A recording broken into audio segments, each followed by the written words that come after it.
Hello दोस्तों, आप सभी का स्वागत है हमारे यूट्यूब चैनल स्टडी जोन पर। दोस्तों, जितने भी उम्मीदवार को यह एक विश्वास है कि यह जो प्रक्रिया यूपी एनएचएम द्वारा जो घेराव किया जा रहा है और कल जो महा घेराव होने वाला है एनएचएम के अधिकारियों का, एनएचएम एमडी का और साथ ही ब्रजेश पाठक का, क्योंकि यूपी एनएचएम को लेकर लगातार जो कम्युनिटी हेल्थ ऑफिसर के जो कर्मचारी थे उन सभी ने धरना प्रदर्शन दिया और जितने भी यहाँ पर जो है ऑनलाइन काम थे उनके बहिष्कार किया। पर एक सवाल उम्मीदवारों के मन में काफ़ी लंबे समय से बना हुआ है कि जो आंदोलन प्रक्रिया चालू करी गई है, क्या उस आंदोलन प्रक्रिया में हमें अपनी वेटिंग लिस्ट को लेकर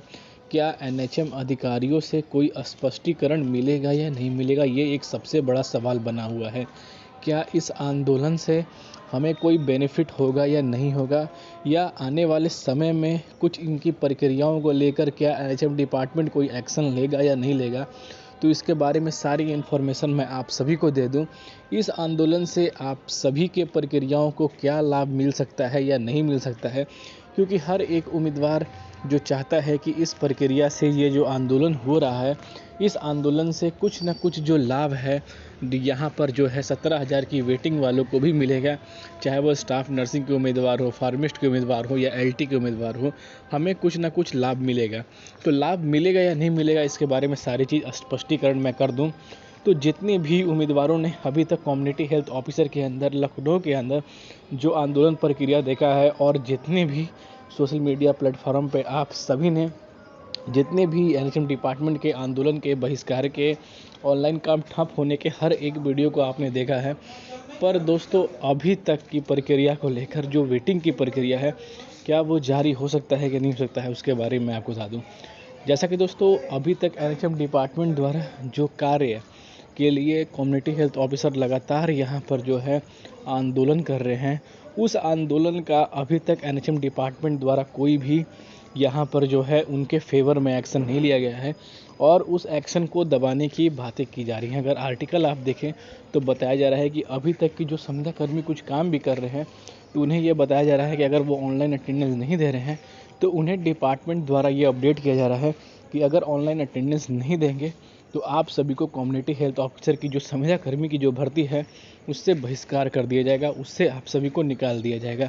तो इस सिचुएशन में कल उनके पास लास्ट ऑप्शन है कि अपनी प्रक्रियाओं को लेकर आंदोलन करें। तो इसी के बीच जो वेटिंग की प्रक्रिया, जो 17,000 प्लस की वेटिंग की प्रक्रिया का इंतज़ार कर रहे हैं, उन उम्मीदवारों को बता दूं कि अगर आप वेटिंग की प्रक्रिया को लेकर चाहते हैं कि कुछ अपडेट आए, तो दोस्तों वहाँ एक या दो उम्मीदवारों की बातों को बिल्कुल ही एनएचएम डिपार्टमेंट यहाँ पर नहीं सुनेगा, उन चीज़ों को वो इग्नोर कर देगा। तो इसलिए दोस्तों, अगर आप चाहते हैं कि हमारी वेटिंग क्लियर हो, तो आप सभी को ज़्यादा एकता, ज़्यादा यूनिटी दिखानी होगी और एनएचएम डिपार्टमेंट में घेराव करना पड़ेगा एनएचएम एमडी का, और उनसे तत्काल प्रभाव से ये चीज़ जाननी पड़ेगी। पर दोस्तों, कल भी अगर उम्मीदवारों को डिपार्टमेंट द्वारा कोई एक्शन नहीं मिलता है तो 17,000 प्लस की वेटिंग की प्रक्रिया के लिए एनएचएम डिपार्टमेंट पर पूरे तरह से उम्मीदवारों को आश्रित होना पड़ेगा। और जब भी एनएचएम डिपार्टमेंट द्वारा कोई एक्शन लिया जाएगा वेटिंग को लेकर, तब जाकर इस वेटिंग की प्रक्रिया को क्लियर किया जाएगा, वरना नहीं किया जाएगा। क्योंकि कल के आंदोलन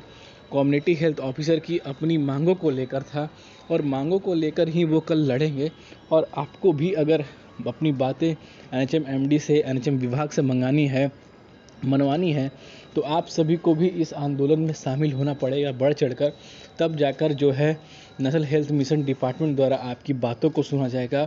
क्योंकि आप सभी ने कई बार देखा है कि जितनी भी डिपार्टमेंटों को, चाहे वो ब्रजेश पाठक सर हो, उनको भी दिया है तो कोई ही लाभ नहीं हो पाया है, क्योंकि आप सभी के बातों को कोई भी सफलतापूर्वक जो है ध्यान से नहीं सुन रहा है, उन पर कोई कार्रवाई नहीं कर रहा है। तो इन चीज़ों को दोस्तों मैं आपको अपडेट कर देता हूँ कि कल आपके पास लास्ट चांस है अपनी वेटिंग को लेकर यहाँ पर जो है तत्पर होने के लिए। कम से कम 200-300 उम्मीदवार अपनी वेटिंग की प्रक्रिया के लिए उठे जाए और कल एनएचएम एमडी का घेराव कर अपनी बातें रखें, तत्काल प्रभाव से अपनी चीज़ों को जल्द से जल्द शुरुआत कराएं। वरना दोस्तों, अगर जिस तरह की प्रक्रियाओं को लेकर अभी तक जो है डिपार्टमेंट द्वारा और जो उम्मीदवार द्वारा 2, 4, 5, 10 उम्मीदवार जाकर अपने बैनर के साथ वो कर रहे हैं, तो उन्हें इस चीज़ का कोई भी लाभ नहीं मिलेगा। और कल का भी जो समय है, उन उम्मीदवार तो जाएंगे ही अपनी प्रक्रियाओं को लेकर,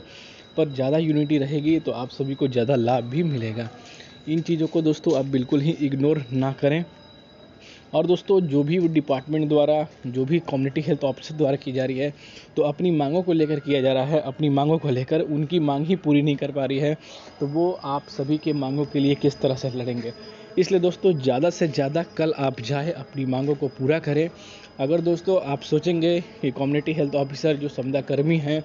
वो अपने हक के लिए लड़ रहे हैं, हमारे हक के लिए भी लड़ेंगे, तो दोस्तों यह नहीं होगा। आप सभी को जाना पड़ेगा और अपनी वेटिंग को लेकर जो है डिपार्टमेंट से बात करना पड़ेगा।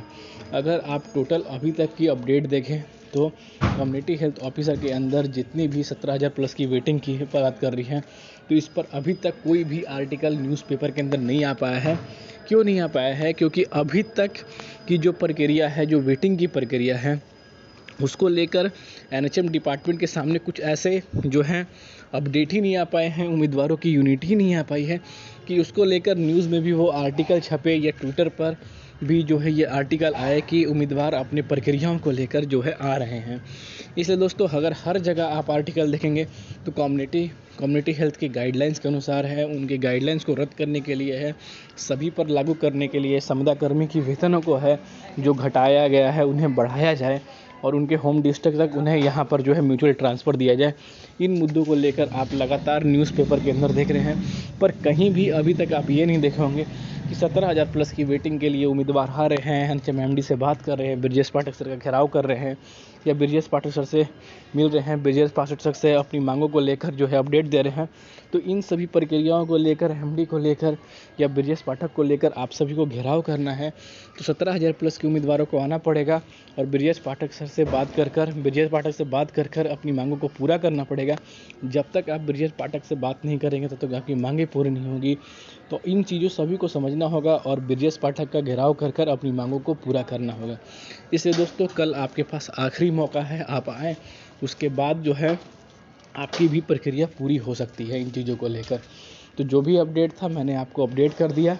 इसलिए दोस्तों आप सभी जितने भी लखनऊ में उम्मीदवार हैं वो पहुँचे, आसपास के एरिया के, अपनी मांगों को लेकर खड़ा हों, स्टैंड ले, तब जाकर कुछ ना कुछ जो है इन्फॉर्मेशन आप सभी के सामने आ सकती है। तो अभी तक के लिए जो इन्फॉर्मेशन थी, जो उम्मीदवार पूछ रहे थे कि सर हमारे क्या इस जो प्रक्रिया चल रही है, जो आंदोलन चल रहा है, उससे हमें लाभ होगा या नहीं लाभ होगा, तो मैंने आपको बता दिया ऐसे आंदोलन से 17,000 प्लस के उम्मीदवारों को कोई भी यहाँ पर जो है लाभ नहीं होगा। उन्हें आना पड़ेगा, तभी जाकर उन्हें यह लाभ भी मिल सकता है।